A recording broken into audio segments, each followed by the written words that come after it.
Hi hello friends, good morning. Pets home TVMലേക്ക് എല്ലാവർക്കും സ്വാഗതം. അപ്പോൾ നമ്മുടെ റാംപൂരി ഹൈ ഫ്ലയേഴ്സിൽ ഒരു പെയറാണ് എന്താ ഈ മെയിലും ഈ ഫീമെയിലും. അപ്പോൾ ഇവൻ ഇച്ചിരി ബഹളക്കാരനായതുകൊണ്ടാണ് ഇതിനെ നമ്മൾ മാറ്റിയിട്ടിരുന്നത്. കാരണം കുറച്ച് ഫീമെയിൽസിനെ തുറന്നു വിട്ടു. അപ്പോൾ അതുകൊണ്ട് ഇവനെ നമ്മളിതിലോട്ട് മാറ്റിയിട്ടാണ്. ഓക്കെ, ഇതിലിപ്പോൾ നമുക്ക് ഒരു എഗ്ഗേ കിട്ടിയിട്ടുള്ളൂ. ഒരു എഗ്ഗ് കേടായിപ്പോയി. ഇതും ഒരു റാംപൂരി, നമ്മൾ റാംപൂരീസ് മാത്രമേ ഉള്ളൂ നിലവിലിപ്പോൾ. അപ്പോൾ ഇതും ഒരു റാംപൂരി ലൈൻ ഹൈ ഫ്ലയർ ആണ്. ഇതിൻ്റെ 2 എഗ്ഗ് ഉണ്ട്. നമ്മൾ വേറെ ചട്ടി സാധനങ്ങളങ്ങനെ ഒന്നും വെച്ച് കൊടുത്തില്ല. ഇവിടെ തന്നെയാണ് എഗ്ഗ് ചെയ്തത്. ആക്ച്വലി ഇവരെ ബ്രീഡ് ചെയ്യിക്കാൻ ഉദ്ദേശമില്ലാതെ പിന്നെ എഗ്ഗ് ചെയ്തത് കൊണ്ടും എഗ്ഗ് ചെക്ക് ചെയ്തപ്പം എഗ്ഗിൽ ലൈഫുണ്ട്. അപ്പം അങ്ങനെ കൊടുത്തതാണ്, എഗ്ഗ് വെച്ച് കൊടുത്തതാണ്. ഇതിപ്പോൾ ഓൾമോസ്റ്റ് ഒരു 2 ആഴ്ചയ്ക്ക് മുകളിലായി. ഏകദേശം ഒരു 2 ആഴ്ച ആവുന്നു. ഓക്കെ, ഇതാണ് അതിൻ്റെ ഫീമെയിൽ ബേർഡ്. ഓക്കെ, പിന്നെ ഇത് നമ്മുടെ ഒരു ഫീമെയിൽ ബേർഡാണ്. ഇത് നല്ല ഏജ്ഡ് ആയിട്ടുള്ള, ഇത് പണ്ട് നമ്മുടെ വീഡിയോസ് കണ്ടിട്ടില്ലാത്തവർക്ക് വേണ്ടിയിട്ട് പറയണതാണ്. പണ്ട് നമ്മൾ ഇതുപോലെ ബേർഡ്സ് ഉണ്ടായിരുന്നു. ഇപ്പോൾ ഏകദേശം ഒരു 3-4 കൊല്ലമായിട്ട് സ്റ്റോപ്പ് ചെയ്തിട്ട് വീണ്ടും റീസ്റ്റാർട്ട് ചെയ്തതാണ്. അപ്പോൾ നമ്മളിൽ ഉണ്ടായിരുന്ന ഒരു ഫീമെയിൽ ബേർഡാണ്. ഇതിന് നല്ല പ്രായമുണ്ട്, ഏകദേശം ഒരു 5-6 വയസ്സോളം പ്രായമുള്ള ബേർഡാണ്. നല്ല ബേർഡാണ്. ഇതിൽ ഒത്തിരി കുഞ്ഞുങ്ങളെ നമ്മളെടുത്ത് ഏകദേശം നല്ല രീതിയിൽ പറത്തി കൊണ്ടുവന്നിട്ടുണ്ട്. ഇവനെ അങ്ങ് അടച്ചേക്കാം.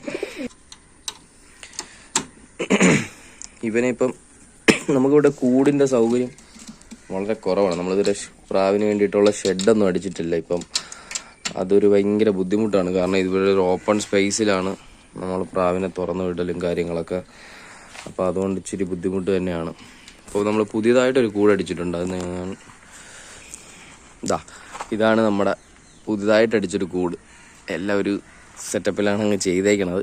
ഇതിലെൻ്റെ അടുത്ത് നമ്മുടെ പ്രാവും കൂട്ടുകാർ ഗ്രൂപ്പിലുള്ള 1-2 പേര് ഒരു കമൻറ്റ് പറഞ്ഞായിരുന്നു കൂടിൻ്റെ ഡോറിനെ പറ്റിയിട്ട്. പക്ഷേ കൊണ്ടുവന്നപ്പോഴാണ് ഞാനും ശ്രദ്ധിക്കണം, ഇച്ചിരി വലിയ ഡോറായി പോയി. കാരണം കുഞ്ഞുങ്ങളൊക്കെ ഇരിക്കുമ്പോൾ അത് ചാടിപ്പോവാനൊക്കെ ചാൻസ് വളരെ കൂടുതലാണ്. പക്ഷേ കൂടിൻ്റെ ഹൈറ്റും സൈസൊക്കെ വെച്ച് നോക്കുമ്പോഴത്തേക്കും നല്ല സ്പേഷ്യസ് ആണ്. നമുക്ക് തീറ്റയും വെള്ളവും വേണമെങ്കിൽ വെക്കാം. അതിനോടൊപ്പം തന്നെ നമുക്കിപ്പോൾ ഒരു കുഞ്ഞൊക്കെ ഒരു സെമി അഡൾട്ട് സൈസിലോട്ട് വന്നാൽ പോലും ഒരു വലിയ ഒരു സൈസിലാണെങ്കിൽ കൂടി നമുക്ക് ഇടാം. പിന്നെ 2-3 ഫീമെയിൽസിനെയൊക്കെ ഒരുപ്പിച്ചിടണമെങ്കിലും യൂസ് ചെയ്യാൻ പറ്റിയൊരു കേജാണ്. ഒരു ചട്ടിയും വെച്ച് അതുപോലെ തന്നെ തീറ്റയും വെള്ളമൊക്കെ വെച്ച് കഴിഞ്ഞാലും ഇരിക്കാൻ പറ്റിയൊരു സ്പേസ് ഉണ്ട്. ഇത് ഒരു മെയിൽ ബേർഡാണ്. ഇത് ഞാൻ പുറത്തുനിന്ന് എടുത്ത ബേർഡാണ്. ഇതിൻ്റെ ഡീറ്റെയിലും കാര്യങ്ങളൊന്നും നമുക്ക് അറിയത്തില്ല. ഓക്കെ, ബേർഡിനെ കണ്ടെടുത്തതാണ്. അപ്പോൾ കാഴ്ചയിൽ നമുക്ക് ഒരുപാട് ഇഷ്ടപ്പെട്ട ബേർഡാണ്. ഓക്കെ, ഇതിൻ്റെ ഫീമെയിൽ പുറത്ത് നിൽപ്പുണ്ട്. ഇതിൻ്റെ ഫീമെയിലാണ് ഈ നിൽക്കുന്ന ഫീമെയിൽ.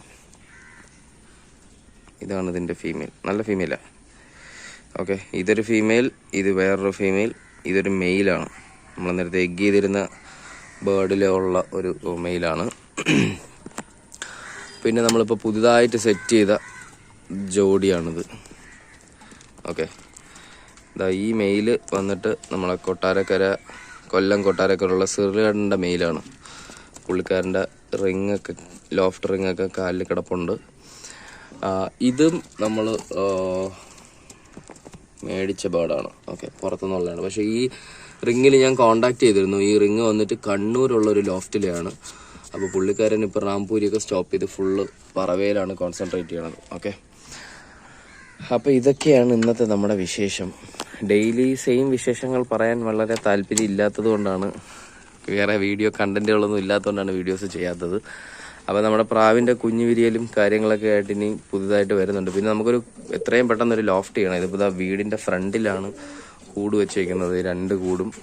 ഓക്കെ, അപ്പോൾ എത്രയും പെട്ടെന്ന് ടെറസിലേക്ക് നമ്മൾ ഒരു ഷെഡ് സെറ്റ് ചെയ്യുന്നതായിരിക്കും. കാരണം ജോലി സംബന്ധമായിട്ട് തിരക്കുണ്ട്. പിന്നെ നമുക്ക് എന്തെങ്കിലും യാത്രയോ കാരണങ്ങളോ കൊണ്ട് നമുക്ക് എവിടെയെങ്കിലും മാറണമെന്നുണ്ടെങ്കിൽ ഒരു ലോഫ്റ്റ് തീർച്ചയായിട്ടും അത്യാവശ്യമാണ്, മഴയൊക്കെ വരുമ്പോൾ. പിന്നെ ഇവരെ തുറന്നു വിട്ടിട്ട് ഫുഡ് കൊടുക്കാനുള്ള സൗകര്യവും കുറവാണ്. അപ്പം വരും ദിവസങ്ങളിൽ നമ്മൾ അതിൻ്റെ അപ്ഡേറ്റ്സൊക്കെ ഉറപ്പായിട്ടും കാണിക്കുന്നതായിരിക്കും. അപ്പോൾ എല്ലാവർക്കും ശുഭദിനം. നമ്മുടെ വീഡിയോ കണ്ട് ഇഷ്ടപ്പെട്ട ഉറപ്പായിട്ട് നമ്മളെ ചാനൽ സബ്സ്ക്രൈബ് ചെയ്യുക, പെറ്റ്സ് ഹോം TVM. ആൻഡ് നിങ്ങൾക്ക് നമ്മുടെ വീഡിയോസൊക്കെ ഇഷ്ടപ്പെടുന്നുണ്ടെങ്കിൽ, നിങ്ങൾക്ക് എന്തെങ്കിലും പ്രാവ് വളർത്തുന്ന ആൾക്കാർക്ക് എന്തെങ്കിലും ഉപകാരപ്പെടുന്നുണ്ടെങ്കിൽ ഉറപ്പായിട്ട് നമ്മുടെ ചാനൽ സബ്സ്ക്രൈബ് ചെയ്യുക. ഒപ്പം ലൈക്ക് ചെയ്യുക. നിങ്ങളുടെ ഫ്രണ്ട്സിന് ഈ വീഡിയോ എത്തിക്കാൻ വേണ്ടിയിട്ട് ഷെയർ ചെയ്ത് നമ്മളെ സപ്പോർട്ട് ചെയ്യുക. അപ്പോൾ എല്ലാവർക്കും ശുഭദിനം. ബൈ.